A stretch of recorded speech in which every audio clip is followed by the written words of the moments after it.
I was up very late last night watching the debate. I'll have some that's why I sound a little froggy. I'll have some comments about it a little bit later in the podcast.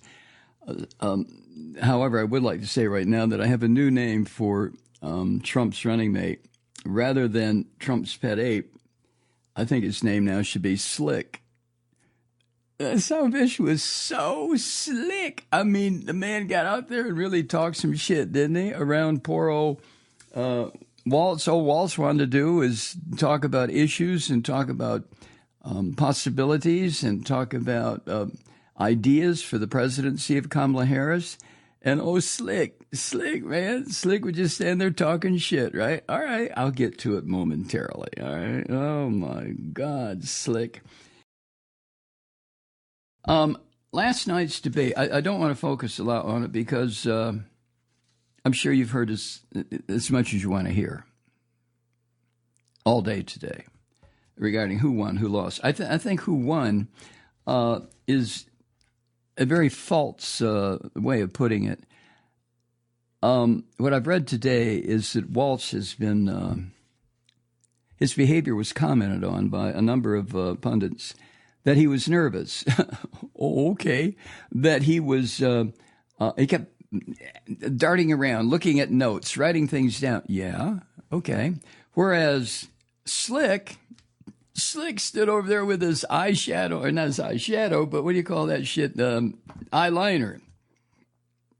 Slick stands there, and he was so cool. I mean, Slick had the body language. Slick, well, he's a Yaley. He was, I guess he did debates at Yale. And, of course, he was just going to take this old country bumpkin, this old football coach who happens to be governor of Minnesota, but he's going to take this old football coach and just turn him every way but loose. So Slick was up there, man. The one thing that Slick said that really, really personifies what this slimy character is all about is when he said to, I think it was Margaret Brennan, quote, "The rules were that you guys weren't going to fact check." And because it was Margaret Brennan clarified something that Slick was trying to cover up. And Margaret Brennan said that Springfield, Ohio does have a large number of Haitian migrants who have legal status, temporary protected status. That was in response to Slick saying all these illegal immigrants. And as soon as she said that, Slick interrupted, of course, and said, "I thought you weren't going to fact check." Oh, my fucking word. Well, Slick, you revealed yourself. You might as well have ripped open your shirt then. Instead of seeing an S for Superman, it would have had a big D for dumb shit. I mean, you're screaming at somebody because they're fact-checking your lie? Of course. But one thing that I learned last night, of course, I think everybody did, is that Slick is a much better debater than the orange bastard. I mean, Trump can't put together a coherent sentence. He can't put together any longer a coherent phrase. But Slick can. Slick showed that he can stay on topic. He knows how to pronounce most polysyllabic words. And he's able to express empathy for other people, as phony as that might be. But that's part of his blessed God Jesus Christ, Donald Trump Catholic bullshit that spews out of Slick's mouth now on a regular basis to show people that he is such a pious man, right? But Vance also showed, Slick also showed that he and the orange bastard are the same. It's just that Slick is much more, slick than the orange idiot. Like Trump, Slick falsely claimed that Democrats want to allow babies to be killed after birth. What the fuck kind of a statement is that? I mean, who says garbage like that? Well, Slick does, because he knows who he's addressing. He knows he is talking to MAGA freaks who never went to Yale, never on a debating team, and he knows he's got to go to the lowest possible denominator for these people. to the point where he talks about babies being born and then executed. Like the orange bastard, Slick refused to acknowledge that Trump lost the election in 2020. And Slick also refused to commit to accepting the results of the presidential election coming up. And like the orange bastard, Slick didn't back down from his lies about Haitian immigrants in Springfield, Ohio. That's when Margaret Brennan corrected what he said. Well, I thought you weren't going to fact check. Bitch, what are you doing? I should be allowed, like Trump, to stand up here and lie through my fucking head. I mean, why are you, what? And also, just like his God, Donald Christ, God, Jesus, Trump, Slick didn't acknowledge the scientific reality of climate change.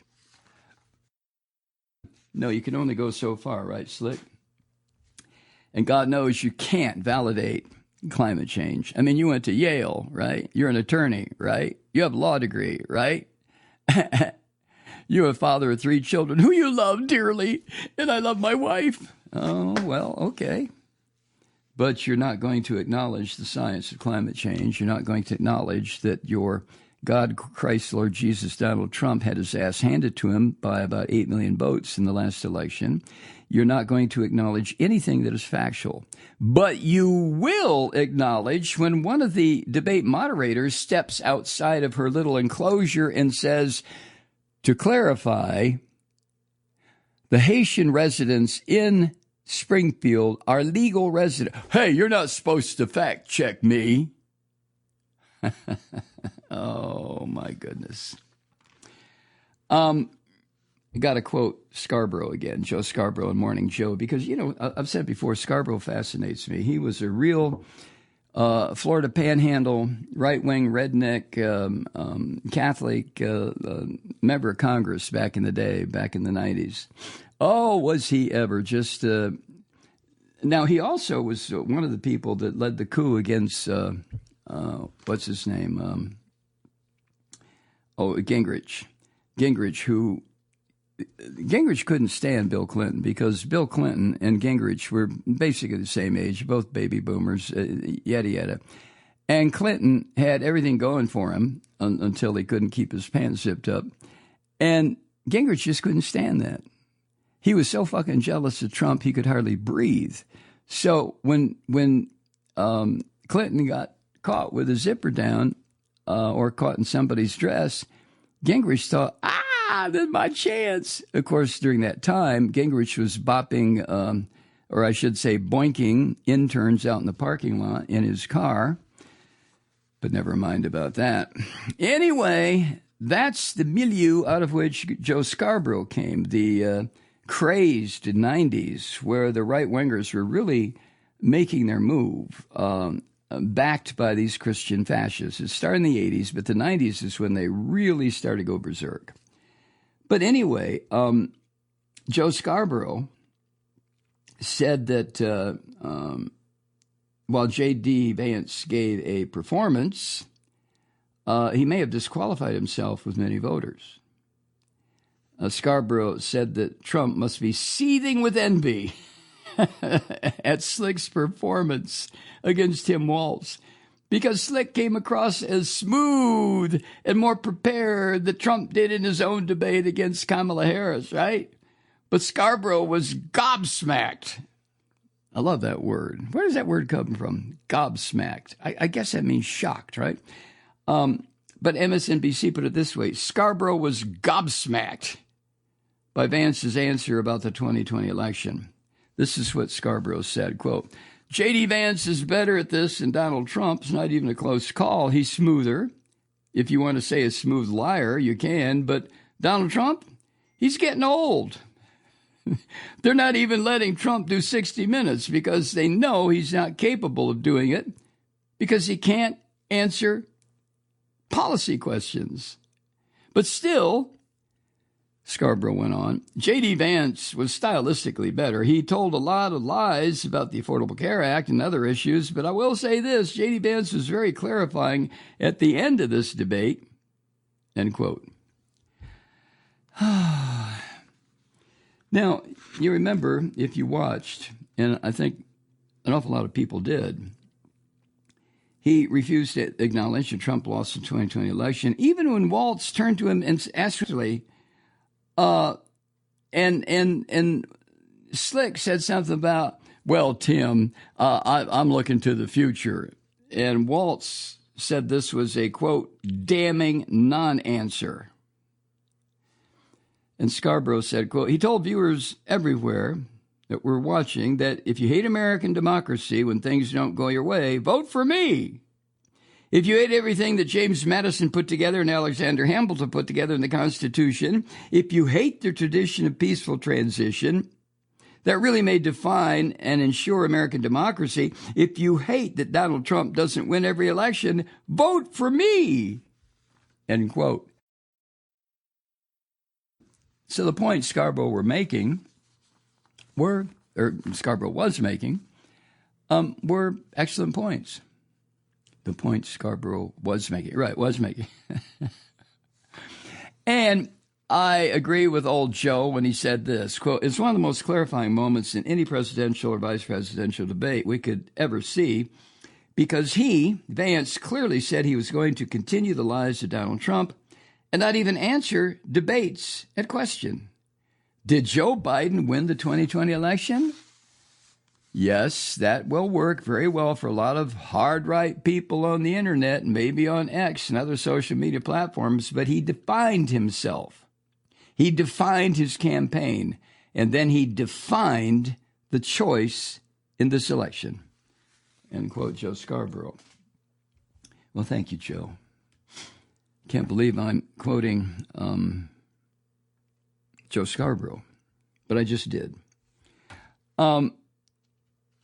I guess I have, I was going to share with you something that appeared on the Hill this morning, 5 takeaways from the Vance-Walz VP debate, but what's the point?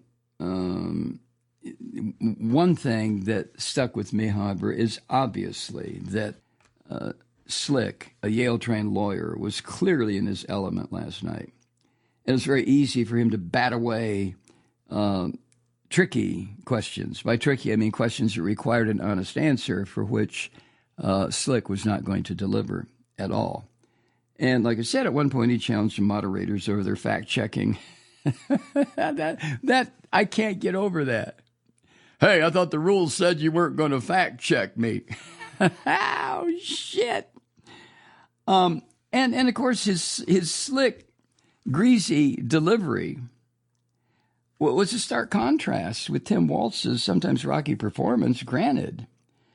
Even though Slick tried to point out a couple of times, 3 or 4 times, about his humble upbringing in Ohio, which was Slick's effort to appeal to the sort of voters who might have been turned off by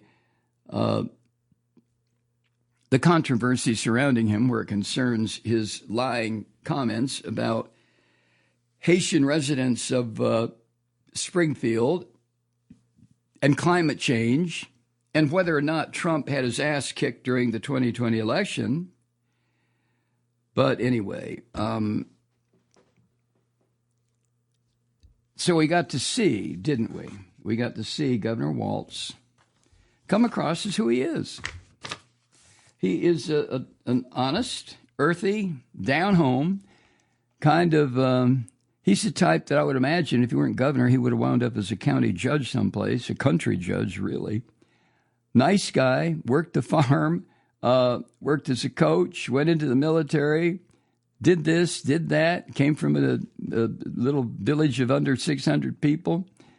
And his opponent, of course, Slick, well, Slick had none of that shit.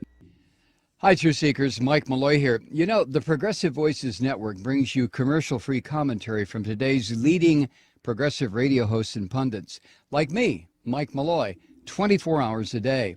I'm not your typical old guy from the 80s or the 90s talk radio host, and Progressive Voices is not your typical talk radio network.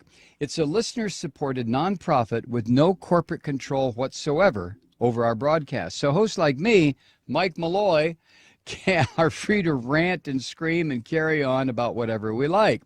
We're often controversial, but we're never boring. Weeknights, 9 p.m. in the East, 6 p.m. in the West on the Progressive Voices Network. Always progressive, always on. I'm Mike Malloy. Keep it lit.